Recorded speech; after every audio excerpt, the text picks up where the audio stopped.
جو ہے وہ ایشو بیسڈ اپروچ جو ہے ہم نے ڈسکس کی، اور ہم نے اس کی جو کریٹیکل سائڈ ہے وہ بھی دیکھی، اور یہ بھی آپ کو بتایا کہ کریٹیکل ہونے سے کیا مراد ہے. یہ اس کا مطلب یہ نہیں ہے کہ ہم اپروچ کو چھوڑ دیں بالکل، لیکن لاسٹ کلاس میں ڈسکس کیا تھا اگر کسی کو اس پہ کوئی بات کرنی ہے تو کرے، ورنہ ہم نئی یعنی کہ جو ایک نیا اپروچ ہے فلسفی کی طرف اور بڑی پاپولر اپروچ ہے اس کی طرف ہم جائیں. اگر کسی کو کوئی بات جی سوال یہ ہے کہ اس کچھ سوال ایسے ہوئے تھے تو اس کے سننے کے بعد ایسا لگا کہ فلسفہ بس یہ ہے کہ جو آپ جس کانٹیکس میں ہوتے ہیں اور جو آپ ایکسپیرینس کر رہے ہوتے ہیں، آپ اس کو سم ہاؤ اپنی سائنٹیفک یا ریشنل سے اس کو جسٹیفائی کرنے کے لیے، مطلب آپ کوئی اپنے آپ کو اپنا جو آپ کا ایک ایتھکس ہے یا آپ کا ویو ہے اس کو جسٹیفائی کرنے کے لیے آپ کوئی چیز پیش کر دیں، تو اس طرح سے تھوڑا سا لگ رہا تھا. تو نہیں بشیر، ایسا نہیں ہے. مطلب جو ہم نے دو اپروچز دیکھی ہیں وہ کرونالوجیکل اپروچ بھی ایسی نہیں ہے اور ایشو بیسڈ اپروچ بھی ایسی نہیں ہے. دونوں کے اندر آپ سرچ میں ہیں کسی ایسی سچائی کی جو دوسرے انسانوں نے آپ سے پہلے یہ دعویٰ کیا ہے کہ انہوں نے حاصل کی یا پا چکے ہیں، دونوں اپروچز کے اندر. اور دونوں اپروچز کے اندر ایک ڈسپلن مینر کے اندر سوچنے کا طریقہ جو ہے وہ سیکھتا ہے انسان. کرونالوجیکل اپروچ میں پورے فلسافیکل سسٹمز کو یا ہیومن کانشیسنس اس فلسافیکل سسٹم کو کیسے دیکھتا ہے، اس کی ایتھیکل، ایکسیولوجیکل، میٹافزیکل ساری سائٹس کو دیکھنے کی کوشش کرتا ہے. اور ایشو بیسڈ اپروچ میں کوئی ایک ایشو کو لے کر اس کو فلسافیکلی انویسٹیگیٹ کرتے ہیں. دونوں میں آپ نہیں کچھ دے رہے ہوتے، آپ انویسٹیگیٹ کر رہے ہوتے ہیں. جب آپ انویسٹیگیشن کے پروسیس کے اندر ہوتے ہیں تو آپ خود کوئی کلیم نہیں کر رہے ہوتے، بلکہ آپ کہہ رہے ہوتے ہیں کہ فرض کیا کہ فریڈم ہے. تو اب فریڈم ہماری سوسائٹی میں ایک ایشو ہے کہ بھئی کچھ کہہ رہے ہیں کہ فریڈم ایبسولوٹ فریڈم ہونی چاہیے، کچھ کہہ رہے ہیں کہ انسٹرومنٹل فریڈم ہونی چاہیے یا لمیٹڈ فریڈم ہونی چاہیے. کچھ لوگ کہہ رہے ہیں کہ فریڈم کا جو سوال ہے وہ ماورا ہے اس بحث سے، کیونکہ اگر آپ آزاد ہیں تو یہ سوال ہی فضول ہے کہ آپ کو آزاد ہونا چاہیے یا نہیں ہونا، اور اگر آپ آزاد ہو ہی نہیں تو یہ بھی ایک اہم خیال. تو یعنی کہ فریڈم کو لے کے مختلف قسم کی ڈیبیٹس ہیں. تو آپ ایز این انڈیویجول انویسٹیگیٹ کریں گے کہ بھئی ایگزسٹینشلسٹ فریڈم کو کیسے لیتے ہیں، ریئلسٹ کیسے لیتے ہیں فریڈم کو، آئیڈیلسٹ کس طرح سے لیتے رہے ہیں، اسکولاسٹکس کیسے لیتے رہے ہیں، مسلمان کیسے لیتے رہے ہیں، پھر ان میں ڈفرینٹ اسکولز آف تھاٹ میں ویریشنز کیسی رہی ہیں. تو آپ تو بیسیکلی اپروچ کر رہے ہیں. یہ دونوں اپروچز جو ہیں وہ جاننے کے عمل میں آپ سے پہلے جن لوگوں نے جو کچھ بھی جانا ہے اس کو انویسٹیگیٹ کرنے کا طریقہ ہے. پھر جب آپ یہ انویسٹیگیٹ کر لیں تو پھر آپ کے پاس یہ موقع ہے کہ آپ جو ہے پھر اپنا ایک پوائنٹ آف ویو دیں اور اپنی پوزیشن اسٹیبلش کریں. یہ جو کوشچن سے جو آپ نے سمجھا ہے، کم از کم یہ دو اپروچز ویسی نہیں ہیں. دیکھیں ان دی اینڈ تو ظاہر ہے کہ جب انسان کوئی فلسافیکل پوزیشن لینے کی کوشش کرتا ہے تو وہ اپنی پوزیشن کو جسٹیفائی ہی کرنا چاہ رہا ہوتا ہے. لیکن کرونالوجیکل اپروچ اور ایشو بیسڈ اپروچ دونوں اپروچز ایسی اپروچز ہیں جو چیلنج کرتی ہیں آپ کی انڈرسٹینڈنگ کو، آپ جو سمجھ رہے ہو. اور موسٹ آف دا ٹائم یہ ہوتا ہے کہ کرونالوجیکل اپروچ یا ایشو بیسڈ اپروچ جب لوگ اختیار کرتے ہیں تو ان کے لیے اپنی پوزیشن کے اوپر کھڑا رہنا ممکن نہیں رہتا ہے. کیوں؟ اگر فرض کیا کہ جن لوگوں کو انہوں نے پڑھا لکھا ہے وہ ان سے زیادہ ذہین ہے تو ڈیفینیٹلی وہ اسے کنونس ہو جائے گا ان کے آئیڈیاز سے. مثال کے طور پہ پاکستان جب بن رہا تھا تو یورپین تھنکرز کو لوگ پڑھ رہے تھے اور یورپین تھنکرز کے اندر مختلف لوگوں کو پڑھ رہے تھے. تو کوئی جو ہے وہ فینون سے امپریس ہو گیا, کوئی جو تھا وہ گوئٹے سے امپریس ہو گیا, کوئی جو ہے وہ مارکس سے انفلوئنس ہو گیا, کوئی کچھ. تو انہوں نے یہ کیا کہ انہی کی تھاٹ کو انٹرنلائز کیا اور اپنا جو ایشو تھا امپیریلزم کا اس کو انہوں نے رسپونڈ کیا. کسی نے فینون کو فالو کرنا شروع کر دیا, کسی نے مارکس کو فالو کرنا. لیکن چونکہ انہوں نے اسے اپنے معاشرے کے اندر اور اپنے حالات کے اندر کانٹیکچوائز کیا تھا, اس لیے وہ جو ہے وہ ان لوگوں کے مقابلے میں جنہوں نے ان لوگوں کو نہیں پڑھا تھا یا ان کی کرٹیک نہیں کی تھی, ان سے اوپر چلے گئے اور ان سے زیادہ مشہور ہوئے, ان سے زیادہ ڈومینیٹ کر گئے اور ڈسکورس کے اندر اپنے آپ کو انہوں نے ایک تھنکر کے طور پہ منوا لی. لیکن یہ کہنا کہ وہ کوئی اوریجنل تھنکر تھے, ظاہر ہے کہ وہ اوریجنل تھنکر نہیں تھے.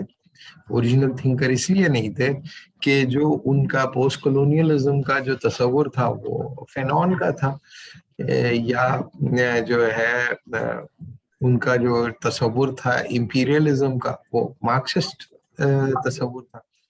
تو اپنی ذہانت کو استعمال کر کے جب انہوں نے ایشو بیسڈ اپروچ میں یا کرونالوجیکل اپروچ میں اپروچ کیا فلسفیوں کو, تو ان فلسفیوں نے انہیں مار گرایا. اور اس کے بعد انہوں نے کیا کیا, انہوں نے ان کی ہی تھاٹ کو پروپگیٹ کرنا شروع کر دیا اپنے ہسٹوریکل کانٹیکسٹ کے اندر. اور ہمارے چونکہ ایک جاہل معاشرہ تھا جس کے اندر ظاہر ہے کہ ان کے آرگیومنٹ کا توڑ نہیں تھا, مارکس کے آرگیومنٹ کا یا رسل کے آرگیومنٹس کا یا ڈیکارٹس کے آرگیومنٹ کا یا کیا بولتے ہیں وہ برکسا کے آرگیومنٹ کا. تو ہمارے جو لوگ تھے انہوں نے سمجھا کہ بھائی یہ سب حضرت خود ہی فرما رہے ہیں. حضرت نے تو ان لوگوں سے چیزیں پک کی اور اس کو لے آ کے عوام کے سامنے پیش کر دیا. ایون یہ کہ پاکستان نے جب پاکستان بن رہا تھا اس زمانے میں جو جس عدل کے تصور کے لیے لوگ جدوجہد کرتے تو سارا یورو سینٹرک تصور عدل ہے کہ آزادی, مساوات, حریت. یہ تو کوئی مسلمانوں کا نعرہ مارا تھا آپ کے خیال میں؟ یہ تو فرینچ ریولوشنریز کا نعرہ تھا, 1776 کے اندر یہ موجود تھا یہ ڈیبیٹ. تو لیکن چونکہ یہاں کے لوگوں نے یہ نہیں سنا تھا اور ان کے حالات کے اندر یہ ان کو سپورٹ کر رہا تھا, اس لیے انہوں نے بھی وہی کہ قوت, مساوات, حریت. تو اب آپ کہیں یہ آفاقی تصورات ہیں اور آفاقی تصورات اسلام نے دیے. نہیں تو وہ لوگ تو مسلمان نہیں تھے بھائی, انہوں نے تو ایسے ہی اپنے خود اختیاری اشتہاد کے ذریعے یہ جانا قوت, مساوات, حریت, اس کے بنیاد پہ انہوں نے اٹھا کے بادشاہ کو پٹک دیا زمین کے اوپر. لیکن جو اگر فرض کیا کہ آپ ایک ایسے تھنکر کو یا ایک ایسے اسکول آف تھاٹ کو یا ایک ایسے ایشو کو ٹیک اپ کر رہے ہیں جس کے اندر آپ کا آئی کیو لیول کم ہے اس آدمی سے, تو ڈیفینیٹلی آپ اس کی چمچہ گیری تو کرو گے, اور کیا کرو گے. لیکن ظاہر ہے کہ آپ چونکہ جن لوگوں کے ساتھ آپ ڈیل کر رہے ہو ان لوگوں نے بھی اگر ان لوگوں کو پڑھا ہوا ہو تو پھر ٹکر کی ہوگی مقابلہ. لیکن اگر ان لوگوں نے ان لوگوں کو پڑھا بھی نہیں ہے, ان کو زیادہ پتہ بھی نہیں ہے, تو ظاہر ہے کہ آپ ان کو ڈومینیٹ کرو گے. بہت سارے لوگ ٹیلی ویژن کے اوپر بیٹھے ہوئے ہوتے ہیں, مختلف لوگوں کے جو آئیڈیاز ہوتے ہیں انہی سے کھیل رہے ہوتے ہیں نا. یہ جو صحافی وغیرہ کے لیول کے لوگ ہوتے ہیں کیا کر رہے ہوتے ہیں, مطلب ایک کسی کا وہ بتا دیا, کسی کا